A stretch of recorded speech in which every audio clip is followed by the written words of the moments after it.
virus est là, Tommy Batela Ndekonanga.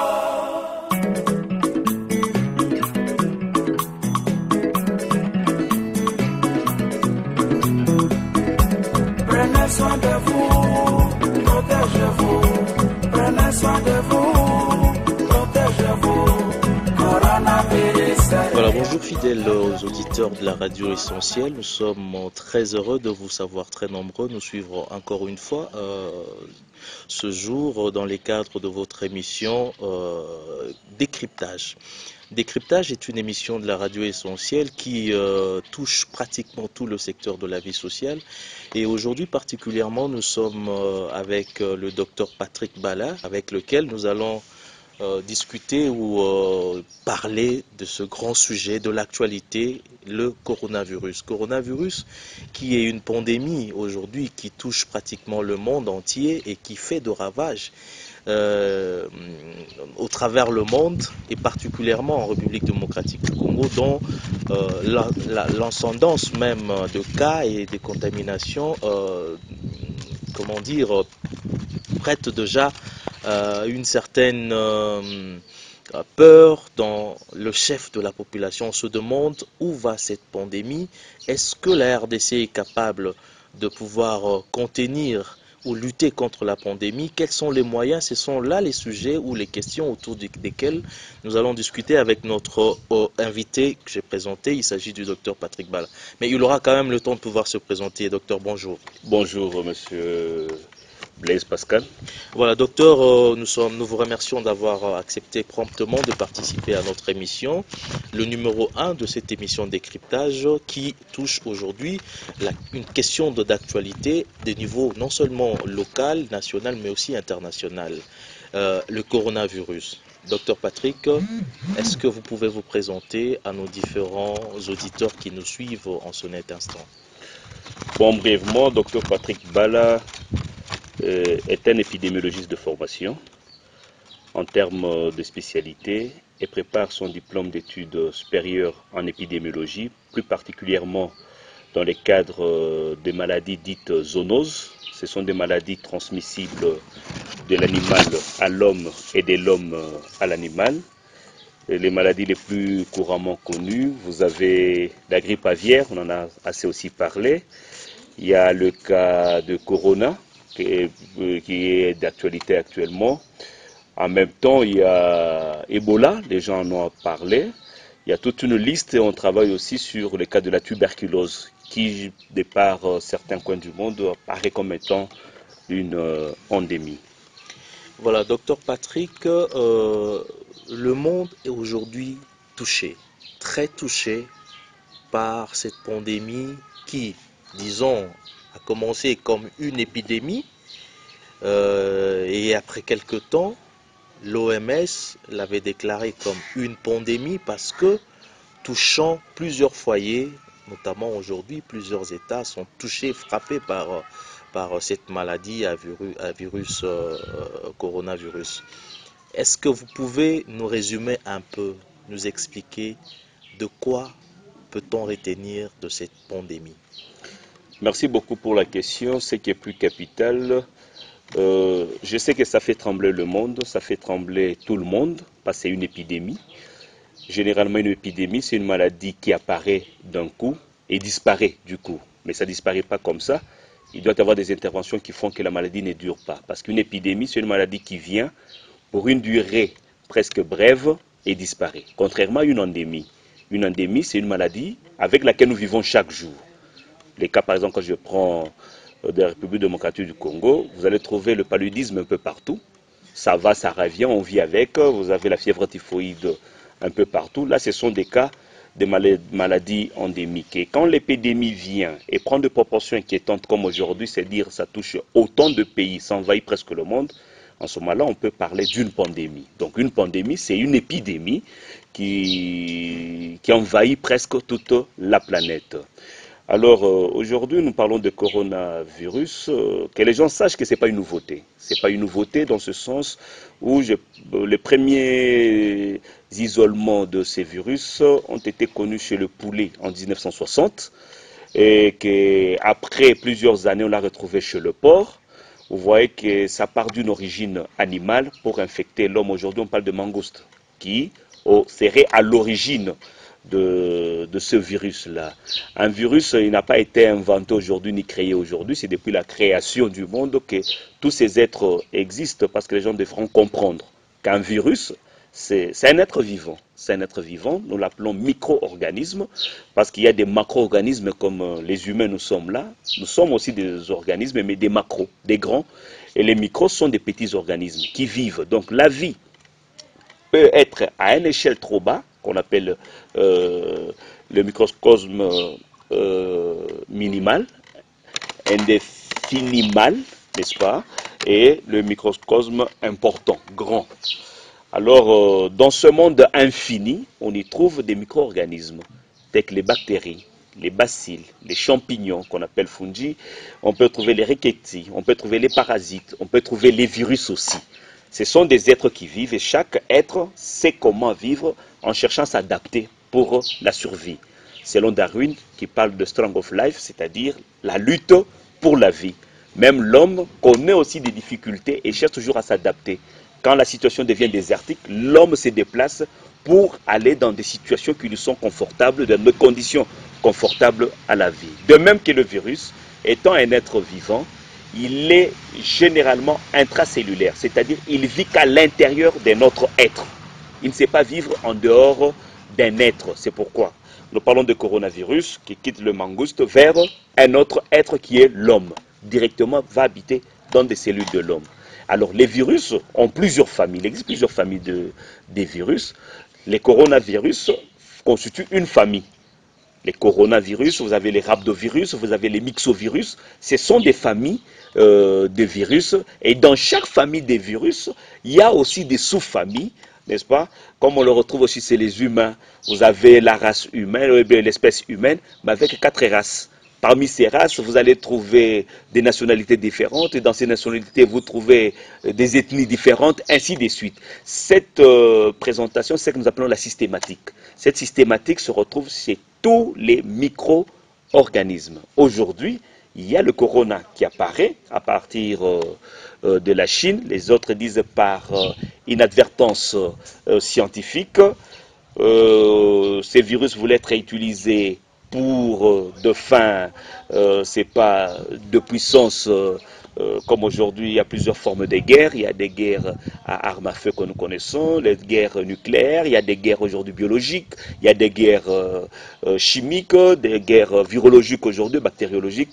On pensait que ce sont des armes et que ce serait échappé. Ce ne sont que des hypothèses, mais malheureusement, ce virus se retrouve répandu à travers le monde. Docteur, nous allons y arriver, hein, mais la grande question à poser, c'est celle de savoir, y a-t-il une différence? Parce qu'il n'y a pas très longtemps, la RDC venait d'être frappée par ce qu'on a appelé l'épidémie de la maladie à virus Ebola. Aujourd'hui, nous avons la pandémie de la maladie à coronavirus. Ou pourquoi on les appelle maladies à Ebola, disons maladie à coronavirus? Cette différence, c'est quand même très important pour nos auditeurs qui nous suivent. Oui, merci pour la question, mais généralement les maladies d'origine virale n'ont pas de terme spécifique. Vous voyez, on colle le virus à une pathologie qui n'a même pas de nom. On dit pathologie à virus Ebola, maladie à coronavirus. Généralement pour les maladies virales, tout est lié surtout au mode de reproduction. Parce que j'ai dit ce sont des êtres vivants. Ces êtres vivants, étant vivants, se reproduisent. Ils se reproduisent différemment à nous. Nous sommes aussi êtres vivants parce qu'il y a 2 types de reproduction. Vous avez une reproduction asexuée, c'est-à-dire qui ne fait pas intervenir le sexe. Il y a une reproduction sexuée qui fait intervenir le sexe. Alors, dans le monde des micro-organismes, eux font intervenir la reproduction asexuée, où on ne fait pas intervenir le sexe. C'est soit la scissiparité, c'est soit la réplication, comme le cas des virus. Les virus se multiplient par réplication. La réplication, c'est que le virus atteint la maturité de reproduction, connaîtra ce qu'on appelle la fragmentation. Cette fragmentation fera qu'un seul virus peut se découper, hein, un terme très simple, peut se découper ou explosés en petits morceaux, et des morceaux qui ne se ressemblent pas. Et chaque petit morceau du virus constitue un nouveau virus. Vous comprenez un peu? Et en ce moment-là, un virus qui peut, un exemple, s'est fragmenté en 100 000 morceaux, c'est-à-dire ce virus aura donné 100 000 nouveaux virus qui sont des formes différentes et qui auront une adaptation de vie différente. Parce qu'un virus peut vous pénétrer, mais il y a ce qu'on appelle la notion de la virulence. La virulence, c'est la capacité qu'a un micro-organisme, dès qu'il est dans un organisme, un hôte définitif, comme on l'appelle, développe la maladie. Parce qu'un micro-organisme peut entrer, mais est détruit par les anticorps.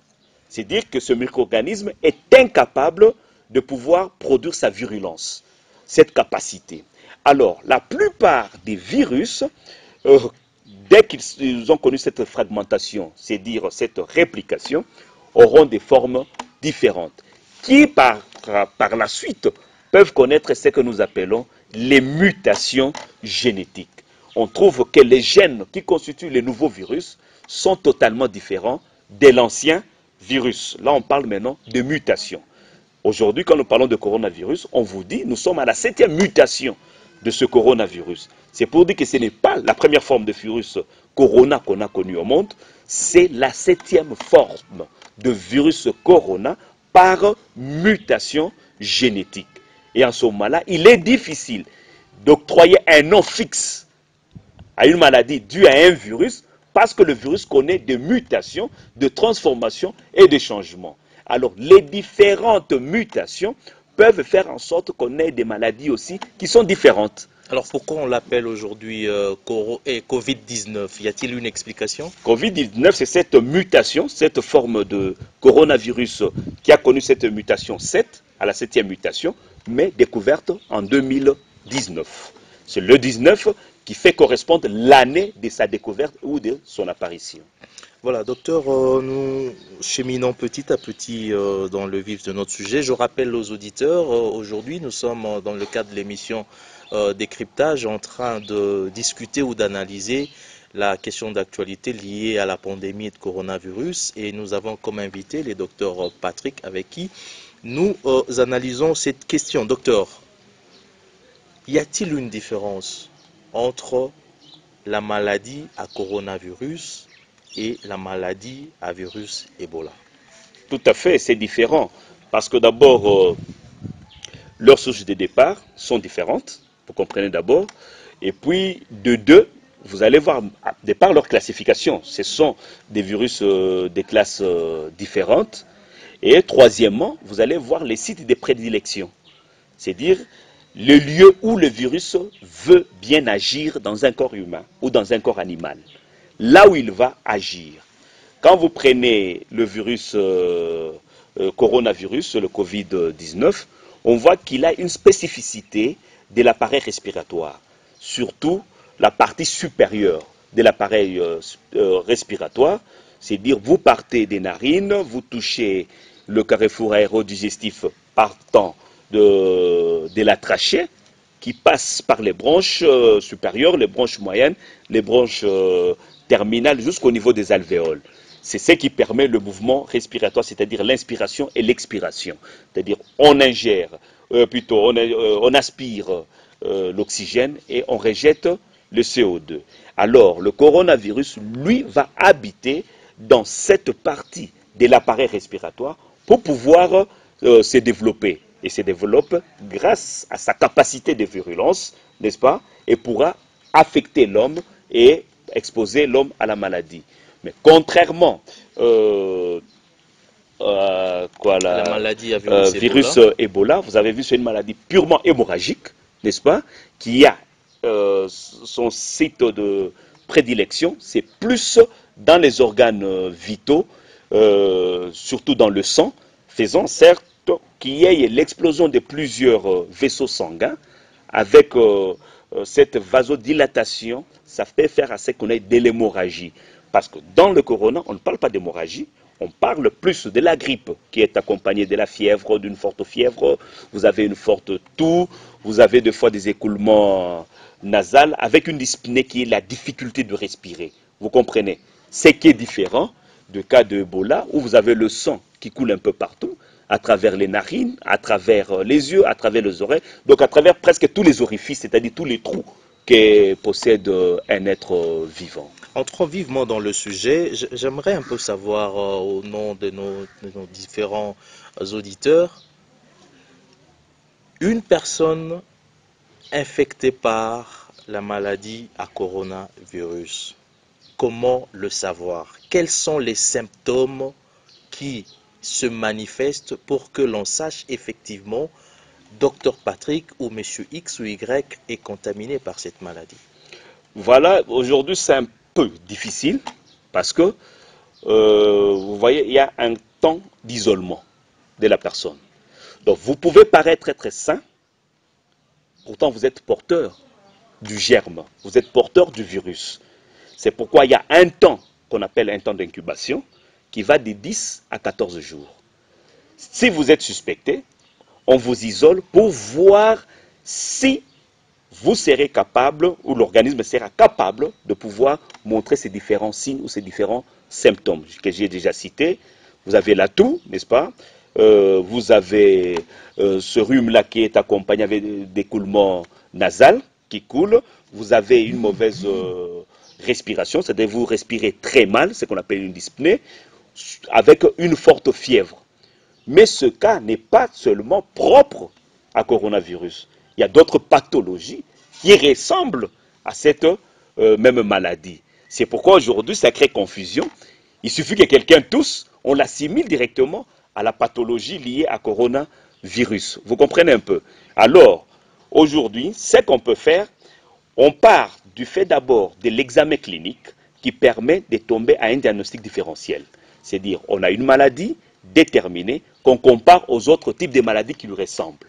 Mais ce qui permet de confirmer la maladie, de différencier toutes ces différentes maladies qui ressemblent à coronavirus, ce sont les examens paracliniques. C'est à ce moment-là qu'on fait des prélèvements, qu'on amène au laboratoire, et c'est le laboratoire qui confirme ce que nous avons commencé dans le cadre du protocole clinique.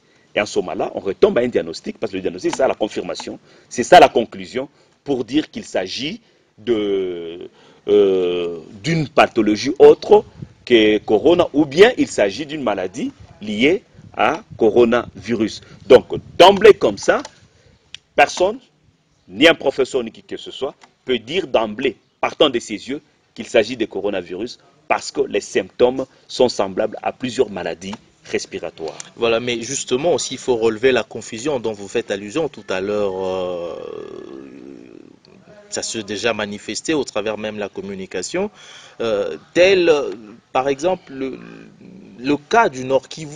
Vous voyez, il y a un certain moment, l'UNLRB a confirmé l'existence d'un cas au Nord Kivu, et question après, le gouverneur contredira pour dire écoutez, il n'y a pas de cas, parce que le cas qui est là.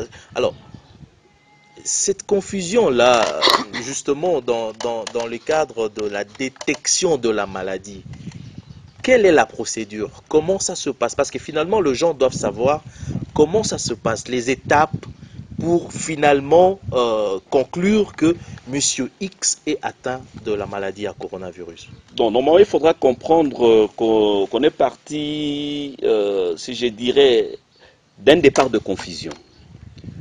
Regardez, nous sommes dans une situation de maladies importées, différemment au cas Ebola. Là, nous sommes dans une situation de maladies importées.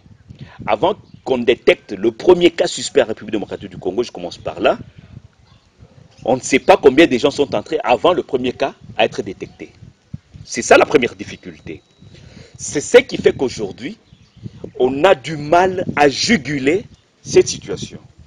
Il nous aurait été responsable si, dès qu'on a entendu parler de la hausse, de la montée vertigineuse des cas de coronavirus à travers le monde, qu'on ait pris déjà des dispositions importantes qui ne nous amèneraient pas à cette situation que nous avons aujourd'hui. Parce que celui qu'on a détecté, on ne sait pas celui qui avait précédé. Voilà qu'aujourd'hui on vous dit qu'il y a des cas importés et des cas de contamination locale. Question mark. Contamination locale. Est-ce que toutes les contaminations locales étaient en contact avec les contaminations internationales? C'est une question. Ceux qui sont localement infectés, soit ils ont été en contact direct avec ceux qui sont venus de l'extérieur, soit ils ont été des contacts des autres contacts, vous comprenez? Et pendant tout ce temps, on n'avait pas encore pris de mesures en République démocratique du Congo. C'est ce qui ferait quitter de l'aéroport à sa maison, aller chez les amis, rencontrer, accueillir, recevoir et tout ça. On ne sait pas exactement qui a été en contact et qui n'a pas été en contact. Mais justement, et voilà qu'aujourd'hui, vous allez comprendre que dès le début à Kinshasa, on vous dit qu'il y avait 75 personnes qui étaient en contact. On avait que, non, je prends le cas du Katanga, 75 personnes qui étaient en contact avec les 2 premiers suspects, qui par après, ça a été infirmé. On avait trouvé que 41 contacts. Mais ces 75 contacts, 75 contacts, auraient eu aussi combien de contacts? Vous voyez? C'est-à-dire qu'il y a eu un relâchement. Ça, c'est un problème de responsabilité nationale. Il y a eu un problème de relâchement. Quand on a eu l'information internationale, il faut savoir toujours, toute épidémie a toujours, généralement, la vocation de se faire une pandémie. Généralement. On a vu la grippe aviaire, ça n'a pas fait longtemps. On est passé par la pneumonie atypique qui était venue encore de la Chine. Ça n'a pas fait longtemps. On devait prendre ces responsabilités-là, prendre des précautions pour éviter. Aujourd'hui, on arrive au Nord Kivu.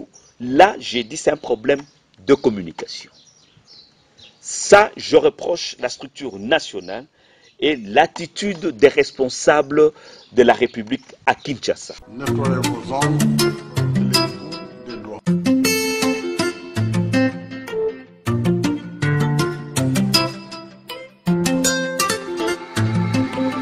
sa yaram dafay tàng yëg coono metti dong mën na nekk jàngoro bi ñëw na sunuy tànk su yëf yi tàmbalee ngay sëkkat saa su ne teg si sooy nooyi am ci jafe-jafe ñu moytu joxe sunu loxo yi am ndaje nañu saytu sunu yaram ba mu tele ñu moytu corona feebar bu bon bi dafa dugg sama réew corona yegg si na feebar bu bon bi dafa dugg sama réew corona ñu dajaxal nañu feebar bu bon bi dafa dugg sama réew corona yegg si na feebar bu bon bi dafa dugg sama réew corona ñu dajaxal nañu feebar bu bon bi dafa dugg sama réew kon yegg si na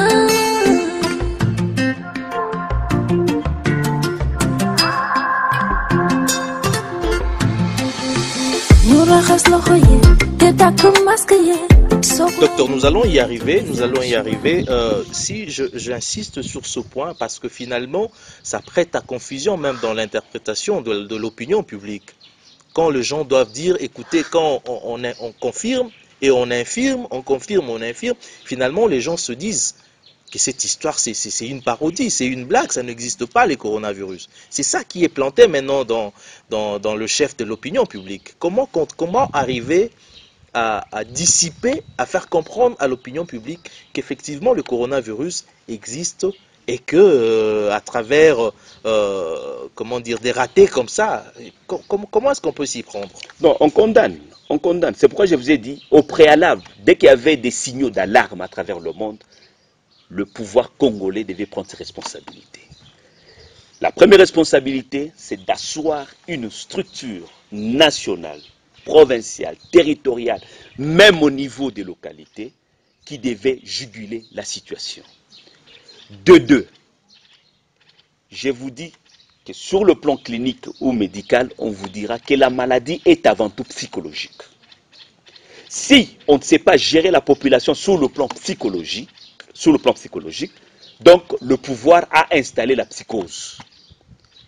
Tout Congolais sait bien que la maladie à virus Covid-19 existe. Covid-19 tue et tue sérieusement. Les gens sont informés. Mais les gens ne savent pas concrètement si la maladie est chez nous. Justement, docteur, les gens disent que, écoutez, ça c'est une aventure, Donc, la manière dont la chose est présentée, les gens disent qu'écoutez, il n'existe pas de coronavirus en République démocratique du Congo. Tout ce qui est cité en termes de cas confirmés, pour l'opinion, écoutez, c'est une parodie. Oui, c'est là où j'ai dit la structure qu'on devait mettre en amont, qui n'a pas existé. Cette structure devait être une structure, ce que j'appelle une coordination multisectorielle nationale, avec plusieurs départements, plusieurs secteurs à l'interne. Il y a un problème de communication. Je prends le cas du professeur Muyembe. C'est un grand nom. C'est un grand virologue, connu à travers le monde, avec des grands prix. Il est expert dans ce domaine-là. Mais il n'est pas expert en communication. Je ne sais pas si vous comprenez ça. Donc, si la structure elle-même fait en sorte qu'on surplombe le professeur Muyembe, vous ne lui donnez plus le temps de recherche. Si lui-même doit être administratif, si lui-même doit être technique, si lui-même doit être clinique, si lui-même doit être communicateur, c'est pas comme ça que ça marche. On devait lui donner son temps en tant que virologue. Parce que la virologie, elle est complexe. Il a toute une équipe de gens qui l'accompagnent. Justement, c'est ça la question dont je voulais poser. Dans le cadre de la riposte, quelles sont les personnes ou bien les spécialités qui doivent intervenir dans la chaîne des responsabilités pour lutter contre cette maladie? Parce que quand vous avez la coordination nationale, multisectorielle, nous avons ces experts en virologie, avec le professeur Muyembe. Donc on met un premier secteur, ou bien ce n'est pas un département, de la recherche. Dans la recherche, nous avons les virologues, avec toutes les spécificités des virologues. Parce que tous les virologues ne sont pas les mêmes. Il y a des spécificités. En dehors de ça, nous sommes toujours dans la recherche. Il fallait aussi qu'on puisse inclure les pharmaciens. Il y a des spécialistes dans la pharmacopée, dans la pharmacothérapie. Tous ces gens-là devaient être aussi regroupés. Parce que découvrir un virus, c'est une chose. Apporter un traitement, c'est une autre chose. Vous comprenez un peu?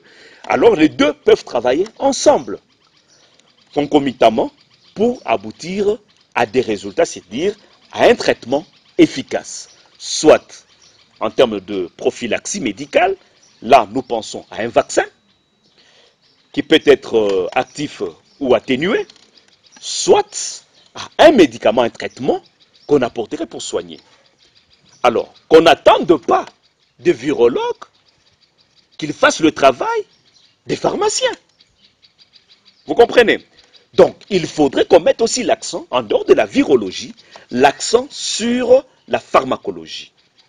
Mais dans la pharmacologie, il ne suffit pas seulement de prendre des experts pharmaciens en pharmacie, la pharmacie occidentale. On ne doit pas rester seulement avec des pharmaciens en pharmacologie occidentale. Associons aussi la pharmacologie africaine ou la pharmacologie congolaise. Vous comprenez? Parce qu'au niveau du ministère de la Santé, il y a plusieurs structures, il y a plusieurs départements où on retrouve ce qu'on appelle médecine traditionnelle, vulgairement médecine traditionnelle, c'est la médecine africaine, c'est la médecine congolaise qui soigne. Si le ministère reconnaît, si le pouvoir reconnaît ça, il faut mettre en jeu tous ces gens. Mais ça ne suffit pas. Il faudrait penser à tous les acteurs de la santé publique. Vous avez les virologues, vous avez les pharmaciens, vous avez, c'est pas, les médecins, dans le cas de la clinique. Ça, c'est la clinique. Ce n'est pas le professeur Muyembe qui doit quitter la virologie pour aller commencer à traiter les gens à l'hôpital. Non, il y a la clinique. C'est pourquoi il s'est fait accompagner des médecins. Les médecins appliquent les instructions émanant de ceux qui ont découvert. Vous comprenez? Ça, c'est la clinique. Donc, en dehors de la virologie, vous avez la pharmacologie, vous avez la clinique, vous avez des agents de santé publique, vous avez des agents de la santé communautaire, vous avez des épidémiologistes, vous avez des médecins vétérinaires. Tous ces gens-là, ensemble, s'ils conjuguent ensemble, je pense que dans le domaine de la recherche, on aura résolu un grand problème. C'est ça le départ. Maintenant, tout ce qu'on découvre sur le plan scientifique, parce que tout ça c'est la science, la recherche et la science, dès qu'on découvre La communication s'est faite par la voix des experts en communication. Donc, on a un deuxième département avec des communicateurs. Les premiers communicateurs, ce sont des communicateurs scientifiques. Quelqu'un qui sait exprimer cette science à travers des termes qui peuvent permettre à la population de comprendre. Vous comprenez? En dehors de ça, vous pouvez avoir aussi, on doit avoir des communicateurs qui sont des leaders d'opinion. Il y a des gens, dès qu'ils parlent, je prends par exemple le patriarche Nemwanda Semi dans le Bas-Congo, il suffit qu'ils disent un, c'est un. Qu'ils disent deux, c'est deux. Il faut associer ces leaders d'opinion. Il y a des grands pasteurs, par exemple, dans la ville de Goma, le pasteur Omari, le pasteur Gabriel Mouimba. Ce sont des grands noms qui sont connus. Il suffit que ces gens se prononcent après leur avoir donné de la matière. Ça a de l'impact social immédiat. Vous comprenez? Il fallait que ces choses-là soient bien structurées. En dehors de tous ces gens-là, vous avez les médias qui jouent leur rôle. Mais il faut un département aussi de formation. Tout médecin ne peut pas travailler dans ce cas de coronavirus.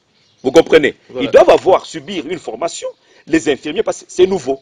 Ces infirmiers doivent s'adapter, ces médecins doivent s'adapter. C'est une formation qu'on apporte. En même temps qu'on donne cette formation qui est scientifique et technique à ces agents, ce personnel médical, en même temps, on forme avec d'autres notions les leaders d'opinion, on peut aider les médias pour relayer le message parfait émanant de la structure au-dessus, qui est la structure scientifique et de recherche. Voilà, docteur, vous nous avez expliqué l'origine de la maladie à coronavirus, vous nous avez parlé des symptômes, mais est-ce que vous pouvez aussi nous donner le mode de transmission?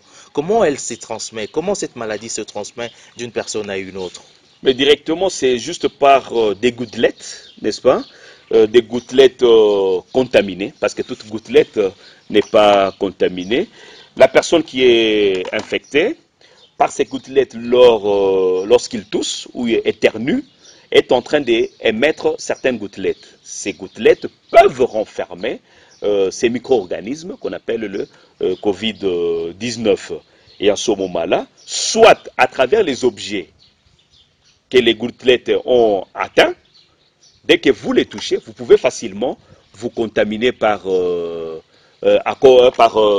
coronavirus. Il peut facilement vous contaminer et ça passe généralement par les voies nasales, par les voies respiratoires. Et quand ça passe, ça affecte l'appareil respiratoire et on développe la maladie après une période d'incubation qui va de 10 à 14 jours. Voilà, mais il y a quand même des restrictions qui sont en fait données à la population, qu'il ne faudrait pas, comment dire, se toucher les parties, notamment la bouche, les yeux, toutes ces parties ouvertes du corps humain pour éviter justement ces coronavirus. Donc, c'est-à-dire, en quelque sorte, toutes ces parties sont ouvertes à la transmission de la maladie. Non, c'est dire, vous voyez, quand on interdit de tousser par la main, c'est pas, si vous êtes infecté, quand vous toussez par la main, vous transmettez vos gouttelettes, n'est-ce pas, contaminées dans votre main, que vous risquez encore de vous contaminer, on parle de la surinfection, donc vous vous réinfectez davantage, tout comme si je suis par exemple devant vous étant contaminé, je vous transmets ces gouttelettes qui tombent peut-être à travers vos mains, vous les passez à travers vos yeux, vos narines, vos oreilles, votre corps, vous pouvez aussi facilement vous contaminer. C'est pourquoi aujourd'hui nous devons considérer que tout celui qui est devant vous est suspect. Parce que c'est lui qui porte le virus, ne le laissez pas d'abord. Il est suspect, il peut, lors de son éternuement ou lors de sa toux, vous transmettre la maladie et facilement, vous pouvez vous contaminer. Vous comprenez? Facilement, vous pouvez vous contaminer à travers ces petits jets-là. Donc, la voie de transmission facile, c'est juste par cette voie respiratoire. Est-ce qu'il existe aujourd'hui, à ce jour, un traitement contre le Covid-19? Un traitement quasi confirmé, jusque-là, je dirais non et oui. Non, parce que tout le monde attendait une confirmation de l'OMS, parce qu'on peut produire, c'est ça le protocole. Pour reconnaître un médicament, il y a un protocole. Une fois le médicament est produit, on doit l'expérimenter et puis le mettre sur marché. C'est ce qu'on appelle AMM, autorisation de mise sur le marché. Alors, l'autorisation de mise sur le marché provient de l'OMS. Aujourd'hui, il y a plusieurs firmes à travers le monde, surtout même au Congo. Plusieurs universités, je prends l'université officielle du Congo à Bukavu, ou plutôt l'université officielle de Bukavu, l'UOB, je prends l'université de Lubumbashi, l'UNILU, l'université de Kisangani.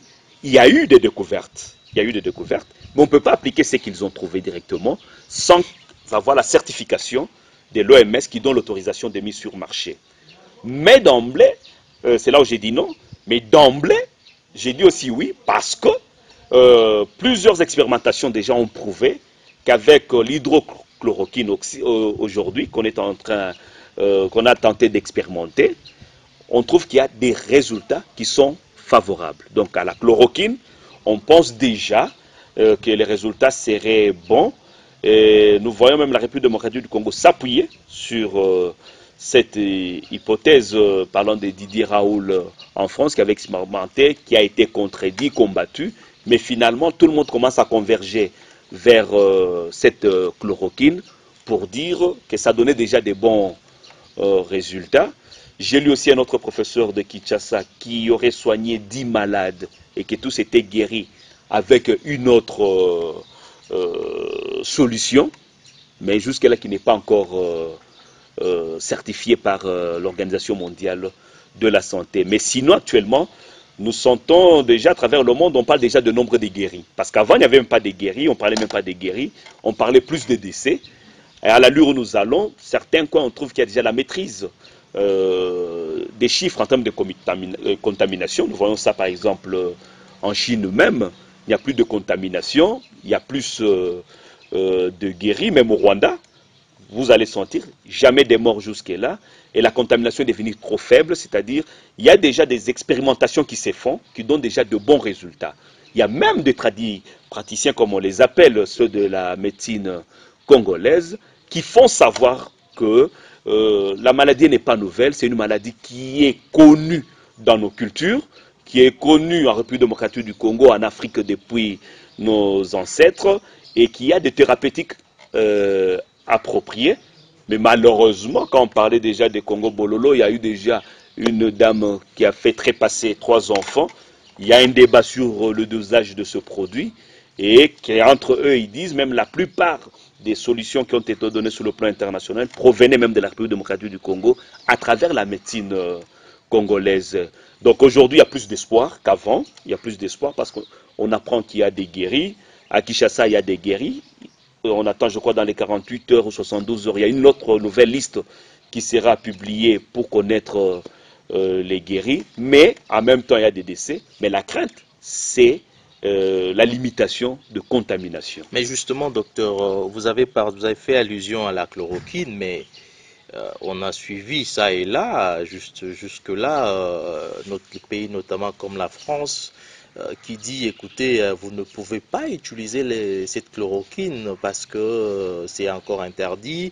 Comment ça se passe? C'est vrai que sur le plan d'expérimentation, la chloroquine s'est démontrée efficace, mais est-ce que le commun de mortels aujourd'hui peut se dire, bon, je souffre de cette maladie à coronavirus, je vais aller à la pharmacie m'acheter de la chloroquine et puis prendre à la maison. Est-ce que c'est comme ça que ça se passe ou bien? Sans aller à gauche ou à droite directement, ça j'interdis. J'interdis. C'est de l'automédication, c'est interdit. Et il faut savoir que les médicaments que nous prenons souvent, c'est du poison. Comment est-ce que la personne va savoir que c'est une maladie à coronavirus sans être examiné? Vous comprenez un peu? C'est ça le premier danger. C'est le premier danger. Et n'oubliez pas que la chloroquine est un médicament qui à un certain moment a été interdit de consommation. Aujourd'hui, la chloroquine revient, c'est pour combattre un virus. pour combattre un virus, pendant que tout le monde sait que la chloroquine est un antipaludéen, c'est-à-dire un antimalarien. Ok? Mais aujourd'hui, un antimalarien qui attaque un parasite, parce que le micro-organisme qui apporte la malaria ou le paludisme, c'est un parasite. C'est un parasite. Maintenant, on s'est dit aujourd'hui, ça s'attaquer un parasite, comment ça peut attaquer un virus? C'est là où se retrouve le grand débat entre les deux là. Il y a un débat.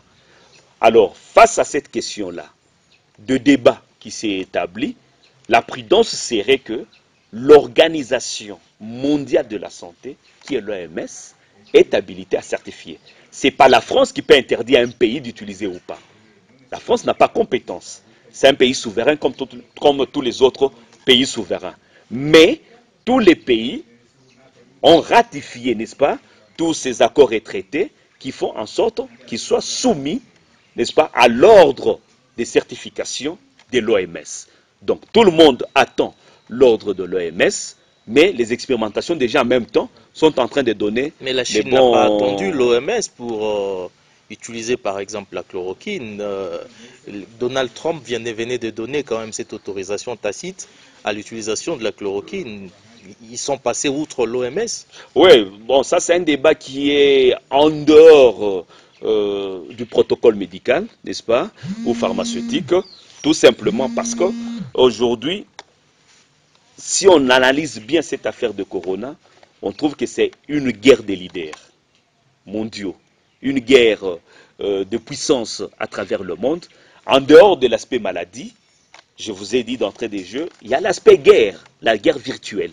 C'est dans cette guerre virtuelle que vous trouvez, vous avez suivi l'arrogance de Donald Trump dès les débuts, qui avait banalisé l'affaire. Aujourd'hui, il s'est retourné vers l'extérieur pour, je ne dirais pas s'agenouiller, demander de l'aide et être sauvé de la situation. On a vu par exemple la France, qui avait au début boudé, mais aujourd'hui la France se retourne vers la Chine. Tous les États du monde commencent à se retourner vers la Chine, qui a apporté même une expertise en République démocratique du Congo. Il y a, je crois, à peu près 60 ou 70 containers qui sont arrivés avec de matériel contre coronavirus en République démocratique du Congo. Aujourd'hui, c'est devenu, on dirait, pas le paroxysme, mais quand même le lieu où on peut se ressourcer, parce que la Chine est parvenue à pouvoir bien juguler cette situation, après bien sûr plusieurs ratés, plusieurs décès, et aujourd'hui tout le monde commence à regarder ce qu'a fait la Chine. C'était face à la dimension de cette guerre virtuelle que plusieurs pays se sont fait presque autonomes, presque indépendants même des organisations internationales. On a vu même la France, on a vu l'Allemagne refuser d'aider l'Italie pendant que ce sont des pays de l'Union européenne. Vous comprenez? Tout un chacun s'était ratatiné chez soi pour trouver des solutions à l'interne. Et à la fin de compte, tout le monde a trouvé que seul on ne peut rien sans l'autre. Voilà que tous ces États se sont ouverts vers les autres États à travers le monde pour avoir aussi cette solidarité internationale et résoudre le problème chez eux. Mais ce qui est plus capital, c'est que nous devons faire face à ce coronavirus avec d'abord les moyens que nous avons. D'abord, nous-mêmes, savoir comment identifier ces gens. La situation telle qu'elle est là, il nous faut normalement des tests.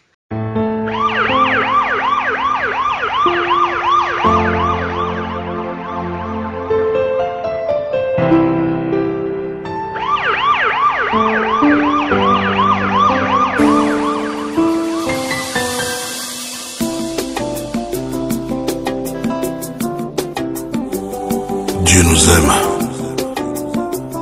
Mais c'est l'homme qui n'aime pas l'homme. Il fallait tout l'ingana pour nous amener à sepela.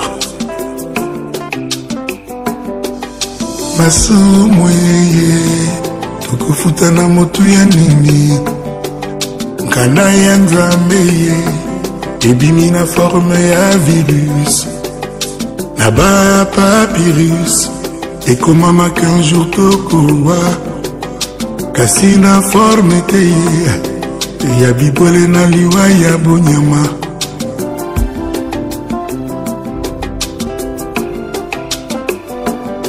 ebembe ya imwa matanga te moto akunda milolenge ya imbwa asasa kombo na ye coronavirus akufaka te ata na kinoki ata bapriere ekoki ete bapaster balembani ye tosenga nzambe pardon tochange bizaleli yeyeye po tokoka kosan sortir. Je rappelle aux auditeurs, nous sommes avec le docteur Bala dans le cadre de l'émission Décryptage sur la radio essentielle.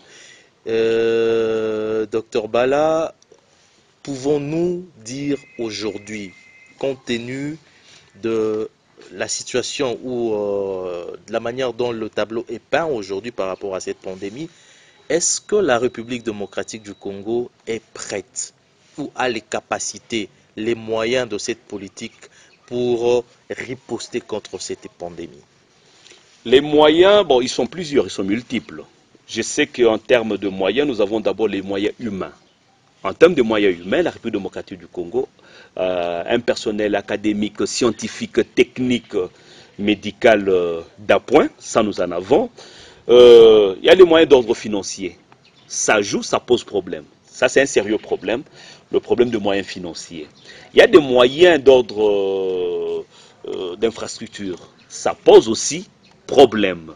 En dehors de ça, il y a le matériel. En dehors des infrastructures, il y a des matériels, il y a des équipements que nous devons avoir. Ça pose problème en République démocratique du Congo. Mais, partons de notre pauvreté, qui est matérielle, pas intellectuelle, pas mentale. Cette pauvreté qui est matérielle, on peut chercher à s'adapter. La première des choses, c'est ce qu'on fait actuellement en République démocratique du Congo, c'est de lutter contre la contamination. C'est-à-dire, il faut arrêter le cycle de contamination. C'est pourquoi on nous lance dans la prophylaxie. La prophylaxie, c'est l'ensemble des mesures qui vous permet de pouvoir prévenir contre une maladie. Vous comprenez? Alors, on vous dit, dans la prophylaxie, vous avez la prophylaxie qui est hygiénique et la prophylaxie qui est médicale. La prophylaxie médicale, c'est tout ce qu'il y a comme vaccin.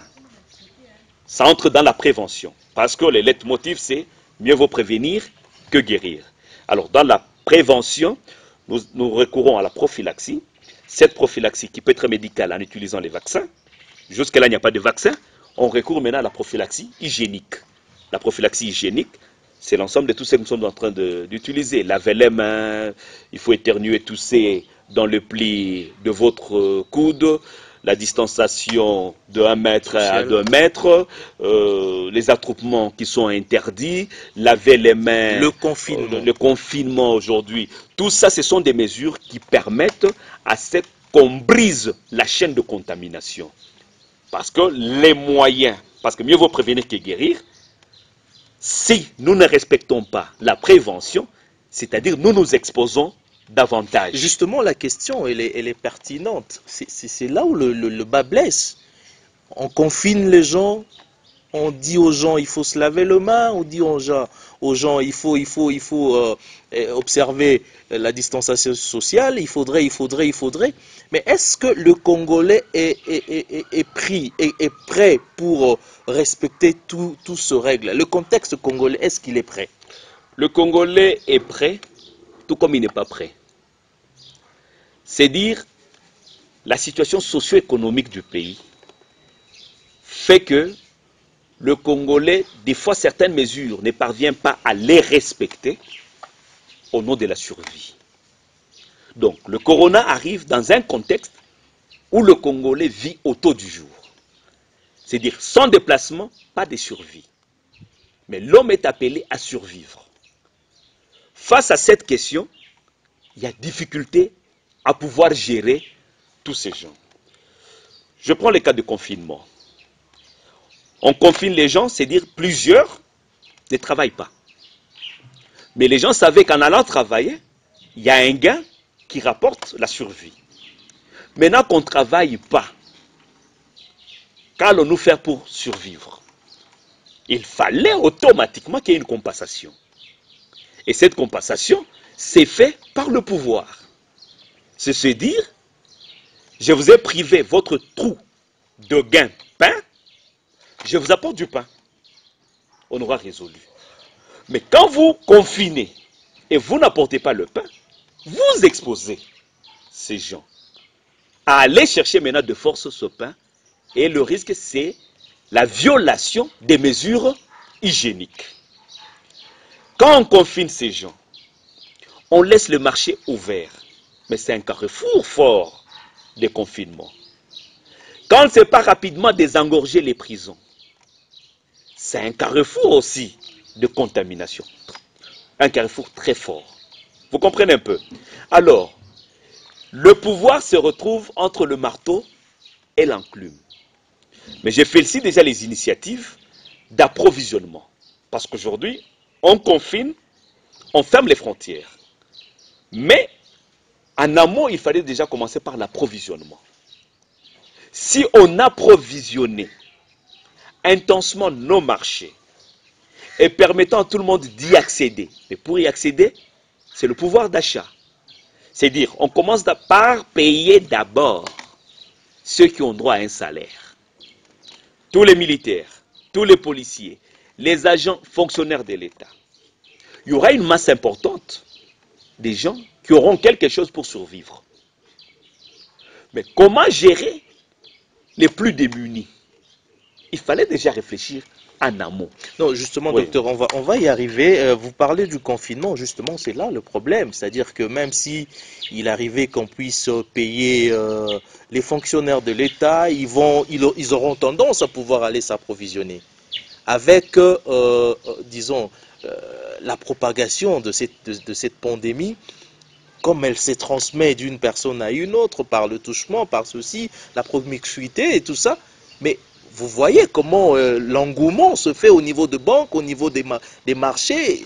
C'est-à-dire que toutes ces mesures qui ont été prises notamment par le chef de l'État, ça pose déjà problème au niveau de l'application, d'applicabilité au niveau de la RDC. Le chef de l'État a donné de bonnes mesures. Il a été bien conseillé. Mais là où le bas blesse, c'est le retard. Vous comprenez? On a pris des mesures drastiques. C'était bon. Mais dans l'application, comme vous l'avez dit, comment allons-nous l'appliquer? Il faut payer les enseignants sur combien en République démocratique du Congo? On a combien de banques? Vous comprenez? Il faut approvisionner des marchés. Il y a combien de marchés? Pour quelle population? La ville de Goma compte combien de marchés? Si on a des marchés sérieux dans la ville de Goma, vous allez me parler de Kaembe, Virunga, c'est pas Kitoko, Alanine, et c'est tout. Et c'est tout. Pour une population d'1,5 million. Vous comprenez? Et quand bien même on peut payer ces gens du coup là, c'est quel salaire? Pour nouer les deux bouts du mois? Parce que quand la maladie vient, on le sait. On ne sait pas quand est-ce qu'elle peut partir. Vous comprenez un peu? C'est dire, il y a d'abord la conscience collective que l'on doit créer. C'est cette conscience collective. Cette conscience collective va d'une conscience individuelle. Et cette conscience individuelle proviendrait d'une bonne communication et d'une bonne sensibilisation de cette population. C'est pourquoi j'ai dit, en amont, il y a un grand problème, un problème sérieux, c'est cette coordination, que moi j'appelle de coordination bancale ou handicapée. On la sent que dans les médias, mais sur le terrain, il n'y a absolument rien. Comment vous pouvez plus. Comment vous pouvez démontrer ça quand vous dites qu'on la sent à la télé et sur le terrain il n'y a rien? On voit le docteur Mouyembessa est là en train de comment dire. Mais quand le professeur se prononce, de montrer de quoi est-ce que la coordination. Quand le professeur se prononce, le ministre se prononce contrairement, le gouverneur se prononce contrairement. C'est-à-dire quoi? De l'imbroglio au sommet d'abord. Les communicateurs apportent la psychose qui terrorise le peuple congolais. Ce sont nos dirigeants. On terrorise le peuple. Le peuple maintenant a plus peur. Vous comprenez? Mais si la conscientisation était faite par des experts, comme je l'ai dit, de manière échelonnée. Je prends le cas de Goma. Il y a eu un cas. C'est avant-hier qu'on s'est prononcé. Aujourd'hui, il y a eu un deuxième cas. Tous les deux cas sont venus de l'extérieur. Mais on vous dit quoi? Ces cas ont été en isolement depuis tel jour. Vous comprenez? Je suis dans l'aspect communicationnel. Qui savait qu'il y avait 2 cas suspects? Personne. Ou plusieurs cas suspects. Quand je suivis le gouverneur, il a dit qu'il y avait plusieurs cas suspects. Personne. Quand on a confirmé, c'est alors qu'on vous dit qu'il y a. Mais là, vous mettez les gens dans une psychose. Parce que les gens sont surpris. Mais quand il y a des cas suspects, dans la communication, c'est dit, la ville de Goma connaît 2 cas suspects. C'est un exemple. Ou 10 cas suspects, ou 40 cas suspects, qui sont suivis. Vous voyez que la population est préparée. Voilà, après examen aujourd'hui, nous sommes arrivés à ceci. Nous venons de libérer 5 ou 10 personnes qui s'est porté bien. Voilà que nous restons avec 5. Sur les 5, voilà les résultats de l'INRB nous font savoir qu'il y a 2 qui sont malades. Vous voyez, cette chronologie de faits prépare la psychologie collective. Mais est-ce que vous pensez... Quand vous bousculez brusquement, quelqu'un va, il ramasse une information en cours de route, vous êtes en train de terroriser votre propre population. Non, mais face au danger, docteur, qu'est-ce que vous pensez? Il fallait attendre pour prendre des mesures. C'est pourquoi j'ai dit mieux vaut prévenir que guérir. On a vu d'autres États, qui se sont dit, écoutez, pour le bien de la nation, ils sont même allés dans de contraintes, c'est-à-dire on contraint la population à rester à la maison. Il y a la force publique qui est utilisée. On n'est pas contre. Quand la maladie est là, on apporte des mesures. Selon l'évolution de la maladie, les mesures aussi s'adaptent. Ça, c'est normal.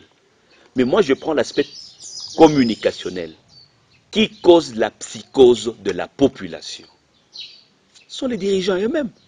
Quand ils se mettent à se contredire, vous savez, quand on dit par exemple, le professeur Muyembe parle, la notoriété de cette personnalité, c'est une confiance massive, c'est une confiance collective. Et demain, un gouverneur contredit cette notoriété. Vous voyez ce que ça fait. Et aujourd'hui, le monde des médias sociaux, les réseaux sociaux, non contrôlés à la République démocratique du Congo, n'importe qui lance n'importe quoi. Et c'est consommé par la population. Docteur, vous serez ministre de la Santé. Quelle serait votre façon de pouvoir organiser les choses pour lutter en termes de riposte ou lutter contre cette pandémie en RDC? En tant que ministre de la Santé, la première des choses, c'est la coordination nationale, qui doit avoir un répondant dans chaque province. Et ces répondants dans les territoires et au niveau local. Parce que c'est une affaire qui concerne tout le monde, ce n'est pas une affaire des Quinois. C'est une affaire du monde entier, en République démocratique du Congo, une affaire des Congolais. Ça, c'est de 1. De 2, il faudra normalement rechercher toutes les substances grises, chacun dans son domaine, pour faire son travail. Éviter les cumuls. Pour ne pas avoir un virologue, en même temps il est communicateur, en même temps il est administratif, en même temps clinicien. Non. Si on sait se répartir ces tâches-là, asseoir un protocole de riposte que tout le monde comprend et permettre à la population de participer à ce plan de riposte, nous allons réussir. Sinon, nous risquerons de rester dans la sensibilisation seulement. Sensibiliser, lavez-vous, lavez-vous, lavez-vous, lavez-vous, lavez-vous, lavez-vous. On va continuer à se laver. Mais qu'on comprenne pourquoi on se lave. La population doit être aussi éduquée. Donc vous pensez que la RDC aussi est capable de pouvoir trouver des solutions absolues par rapport à cette pandémie et en proposer peut-être à d'autres nations? Mais il y a déjà de bons résultats. Je prends le cas Ebola.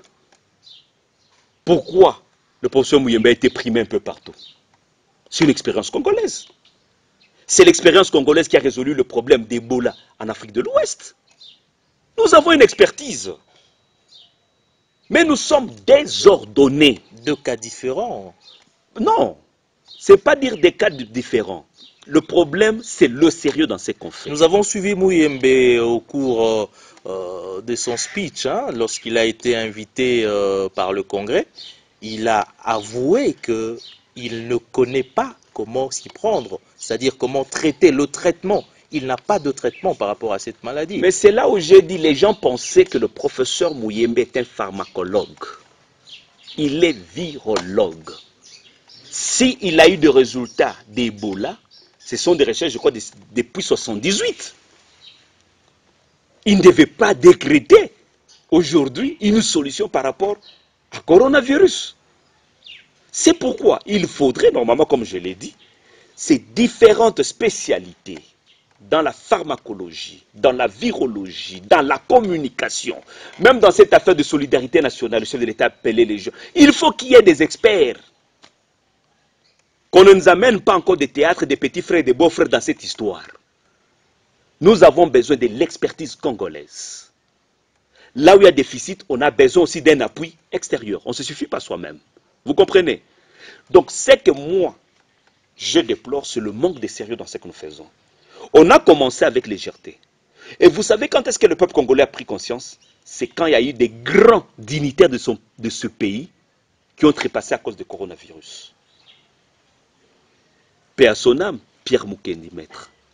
Un grand nom comme ça. Les gens ont paniqué. Quand les gens savent aujourd'hui qu'un grand ami à moi comme Vidier Chimanga est frappé et il communique, il vous montre le danger de la maladie, c'est à ce moment-là que les gens prennent conscience. Parce que c'est une grande notoriété, Vidier. C'est lui le président de DSMP, Motema Pembe. Les gens se disent alors ça devient trop sérieux. Vous comprenez un peu? C'est là où on doit en profiter pour améliorer notre communication, notre sens de sensibilisation, conscientiser la population. Quand on devient conscient, ça va vite comme sous les roulettes. Mais quand on ne comprend pas, c'est alors le soupçon entre. Quand il y a déficit communicationnel, c'est l'imaginaire qui prend la place. Et quand il y a l'imaginaire, n'oubliez pas, dans l'imaginaire, un noir ne meurt pas de corona. Le coronavirus avec la température ici ne peut pas persister. Maintenant, dites-moi ceux qui sont morts à Kinshasa sont des blancs.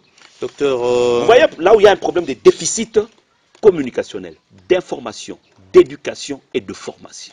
Docteur, nous sommes en train de chuter vers la fin de l'émission, mais il y a quand même un aspect très important qu'il faille relever, notamment l'impact sur le plan économique, socio-économique. Nous avons vu sous d'autres cieux les pays fortement développés qui comment dire, qui ont pris des décisions drastiques par rapport même à la manière de la gestion de leur budget. Ils ont désaffecté certaines rubriques pour comment dire, soutenir ou accompagner l'impact économique par rapport à cette maladie. Quelle serait, selon vous, la part du gouvernement sur le plan, comment le gouvernement doit se comporter sur le plan économique? Parce qu'il y a des impacts. Il y a un impact sur le plan économique. C'est-à-dire, la maladie est là ou la pandémie est là, mais le pays doit continuer à survivre. Le pays doit continuer à vivre. Les gens doivent continuer à vivre. Les affaires doivent continuer à être faites. Et que sais-je encore? Quelles sont les mesures que le gouvernement doit prendre sur le plan économique pour, à un certain niveau, prévenir cet impact sur le plan économique pour que le pays ne tombe peut-être pas en faillite? Le gouvernement s'y attelle déjà, il y a des grandes mesures. Je sais que même aujourd'hui, il y a une rencontre entre le Premier ministre, les différents ministres de économie, finance, industrie et les responsables de l'AFEC, les opérateurs économiques, pour voir comment abonder le marché pour qu'il n'y ait pas rupture de stock. Vous comprenez? Qu'il n'y ait pas de rupture de stock et le gouvernement s'est engagé à pouvoir élaguer, je crois, la TVA, plusieurs taxes, plusieurs impôts qui ont été élagués au nom de l'effort de guerre. Nous sommes en pleine guerre, c'est une guerre virtuelle. Nous sommes en pleine guerre, le gouvernement a fait ce pas-là, c'est quelque chose. En ce moment-là, on doit lutter contre la flambée de prix. Mais la deuxième dimension, il faudrait déjà commencer par sanctionner tous les opérateurs économiques véreux. Tous ceux qui sont allés à l'encontre de l'ordre de la République. Parce que pour moi, personnellement, je considère ces gens comme des personnes qui ont défié le pouvoir étatique, qui ont défié le pouvoir. Vous comprenez? Parce que les prix se fixent par l'État. Il y a une grille, n'est-ce pas, pour fixer les prix à travers la République démocratique du Congo. Il y a une procédure. Maintenant, on a vu des spéculations injustifiées. Pourtant, l'approvisionnement n'est pas coupé. Il n'y a pas rupture d'approvisionnement. Troisièmement, je salue aussi le fait que le gouvernement s'appuie sur les opérateurs aussi agricoles pour permettre à ce que la production agricole soit importante. Nous savons que dans toutes nos forêts, nos villages, nos brousses ici, c'est bourré d'aliments. Le gouvernement s'est dit de pouvoir s'atteler améliorer vite les routes de dessert agricoles. On peut même raser les routes pour permettre à ce qu'il y ait évacuation de toutes ces marchandises. C'est bon. Mais à ce moment, il y a suppression également de la taxe paiement de facture SNEL, sur le plan social, SNEL, Régie des eaux, même ceux-là qui n'ont pas de courant, même ceux-là qui n'ont pas d'eau, ne vont pas payer des factures d'eau et d'électricité. Ça allège déjà, et même ce problème des loyers qui crée déjà confusion. Est-ce que les gens ne vont plus payer après 3 mois? Est-ce un crédit que l'État prend par rapport aux différents bailleurs? Est-ce qu'il faudrait que ça soit développé parce qu'il ne suffit pas que je sois locataire, je ne paye pas 3 mois. Peut-être le bailleur aussi ne vit que de cette maison. Alors quand vous nous mettez en confinement, et le bailleur et moi qui ne paye pas, peut-être j'en avais pour payer, j'ai fait mes approvisionnements, et le bailleur, lui, manque d'approvisionnement. Donc vous voyez, c'est un peu complexe. C'est un peu complexe. Les solutions vont de manière échelonnée. Il faut que le gouvernement pense surtout aux plus démunis. En tant que gouvernement, il faudrait qu'il y ait des mesures. On ne va pas dire copier à l'américaine, copier à la française, on a donné l'Internet gratuitement, on apporte de la nourriture comme en Australie à chaque porte. Mais le gouvernement devrait voir quelle est la catégorie des personnes. On peut classifier, par exemple, les femmes les plus démunies, les personnes vivant avec handicap, les personnes vivant avec VIH. Ce sont des catégories de personnes qui sont tellement vulnérables, auxquelles l'État peut s'adonner pour pouvoir aider ces personnes-là durant cette période difficile. Donc il y a des catégories de personnes, parce que je sais qu'avec le budget qu'on a, la chute des trésors qu'on a connue, et le cours des métaux sur le marché mondial qui a encore baissé, je sais qu'il n'y a pas assez de moyens sur le plan financier. Est-ce qu'il faudra-t-il recourir aux aides internationales pour secourir nos États aujourd'hui? Je pense que la responsabilité revient à ces dirigeants, mais les premiers pas qu'ils sont en train de marquer sont des bons pas pour permettre à soulager la population, mais nous savons que la majeure partie de la population est une population démunie, vivant sous le seuil, je crois, avec moins d'$1. Et n'oubliez pas aussi que la République démocratique du Congo, à 70%, elle est constituée des zones rurales. On se bat en ville, mais je ne vois pas une politique nationale sanitaire et économique par rapport à l'arrière-pays dans les zones rurales. Voilà, je rappelle aux auditeurs que nous sommes dans le cadre de l'émission Décryptage sur la radio essentielle. Nous recevons aujourd'hui le docteur Patrick Ball, avec qui nous développons l'actualité, les sujets liés à la maladie, à coronavirus. Très chers auditeurs, il est important de pouvoir savoir que cette pandémie, elle est là, elle existe. C'est à nous de pouvoir s'y mettre pour combattre ou pour lutter, pour effectivement voir comment est-ce que les choses peuvent s'améliorer. Docteur,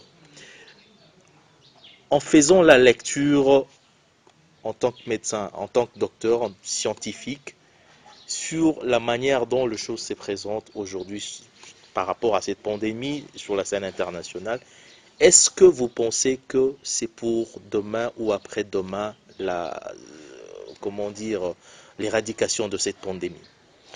Bon, la pandémie, comme on commence à voir déjà des signaux de maîtrise de la pandémie, je pense que plusieurs pays pourront s'inspirer de l'expérience chinoise, parce que quand on réussit dans les cadres sanitaires, on partage les expériences vécues. Nous pensons que, comme il y a ces indicateurs-là, nous allons déjà dans le bon. Parce que la lumière au bout du tunnel commence à s'afficher. Personnellement, je ne suis pas pessimiste. Je suis optimiste, même quand la maladie a commencé à frapper la République démocratique du Congo. Tous ceux qui me côtoient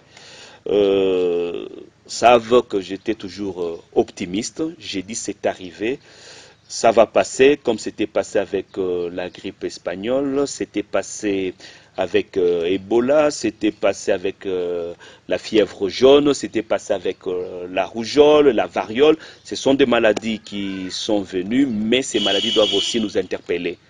nous interpeller. Ce n'est pas le moment où les gens doivent spiritualiser le virus. Le virus n'est pas spirituel, c'est un être vivant, c'est un micro-organisme. Que l'on soit loin de toutes ces tendances, c'est pas prophétiques, messianiques et autres. C'est un problème qui, sur le plan scientifique, trouve déjà des solutions. Mais ceux qui ont foi en leur foi peuvent toujours prier, parce qu'on sait que le surnaturel prime sur le naturel. C'était le moment, comme disait quelqu'un, tous ces sorciers-là qui font des magies et tout ça, c'était l'opportunité. On n'a vu aucun sorcier, aucun féticheur, aucun prophète, c'est pas tous ces gens-là. Alors on ne doit pas banaliser la maladie. La maladie, elle existe, qu'on respecte les mesures d'hygiène, surtout nous, Congolais, surtout dans les pays africains, qu'on respecte toutes les mesures d'hygiène qui ont été édictées. Ça peut nous permettre d'arrêter ou de rompre le cycle de contamination. En entendant, faisons cette pandémie, c'est-à-dire que chacun soit conscient de l'existence de la maladie, que la personne qui sent qu'elle présente certains symptômes, certains signes, qui peuvent être même banaux, ne néglige pas. Cours rapidement vers le centre de santé le plus proche pour que l'on puisse suivre ces cas-là. L'effet de faire preuve d'inconscience, l'effet de pouvoir faire preuve de négligence, on peut se retrouver, avoir connu la mort, pas soi-même, de toute sa famille, de tout son quartier, de tous ses amis. Vous comprenez? Que l'on ne soit pas responsable de la mort des autres. Que l'on sache que quand on se préserve, on préserve aussi l'autre. Quand on se préserve, c'est-à-dire qu'on aime l'autre. Si nous nous aimons réellement, préservons-nous de cette maladie. C'est une pandémie qui frappe le monde entier. Ce n'est pas le moment de se pointer des doigts accusateurs pour dire la responsabilité revient à tel ou à tel autre, mais sachant que la responsabilité peut venir de nous-mêmes si nous-mêmes, nous ne parvenons pas à respecter ces mesures d'hygiène. Permettons au gouvernement de prendre ses responsabilités, poussons-le, ne laissons pas ce gouvernement dans la somnolence, poussons-le à prendre des mesures sanitaires et économiques adéquates, permettant aussi aux forces de sécurité de faire aussi leur travail comme il se doit, que ça ne soit pas une aubaine pour les policiers ou les agents de l'ordre de pouvoir maintenant matraquer les gens, de pouvoir malmener les autres. Parce qu'aujourd'hui, ce qui inquiète aussi la population, c'est de voir en cas d'intervention de la police, ils viennent en masse, en violant même les mesures d'hygiène. Une camionnette qui vient avec 20, 22, 25 policiers pour une simple affaire, pensant qu'eux ne peuvent pas être contaminés. L'exemple de la Chine, on a vu même les médecins mourir, on a vu les policiers mourir, on a vu les secouristes mourir. Donc c'est une maladie qui n'épargne personne, que tout un chacun prenne la responsabilité, parce que quand on est indiscipliné face à cette maladie, on va payer le prix de cette indiscipline. Voilà, chers auditeurs, c'était l'émission Décryptage qui a reçu aujourd'hui le docteur Patrick Bala, avec qui nous avons débattu ou analysé la question d'actualité liée à la maladie à coronavirus. Docteur Patrick, c'était un plaisir de vous recevoir sur ce plateau. Sinon, c'est moi qui vous remercie pour avoir pensé à ma modeste personne afin que je donne ma petite expertise. Voilà, on se retrouve très prochainement dans le cadre toujours de cette émission Décryptage. On vous dit, personne ne doit assumer la responsabilité de la propagation de cette maladie. Eh bien, chacun d'entre nous est appelé à prendre au sérieux les mesures qui sont édictées par le pouvoir public. Nous devons accompagner l'État, nous devons accompagner nos autorités pour mettre fin à cette pandémie, non seulement au niveau de notre pays, mais aussi contribuer en tant que citoyen du monde à l'éradication de cette pandémie. C'était un plaisir. En attendant, restez branchés sur la chaîne Essentielle. On se retrouve très prochainement.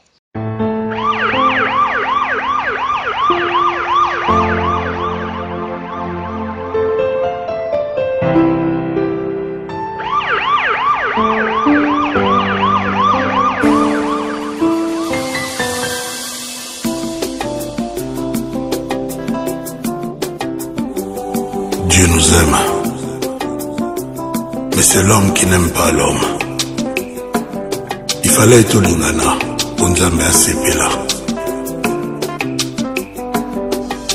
masumu ye tokofuta na motu ya nini nkanda ya nzambe ye ebimi na forme ya virus na ba papyrus ekomamaka un jour tokowa kasi na forme te ye ya bibole na liwa ya bonyama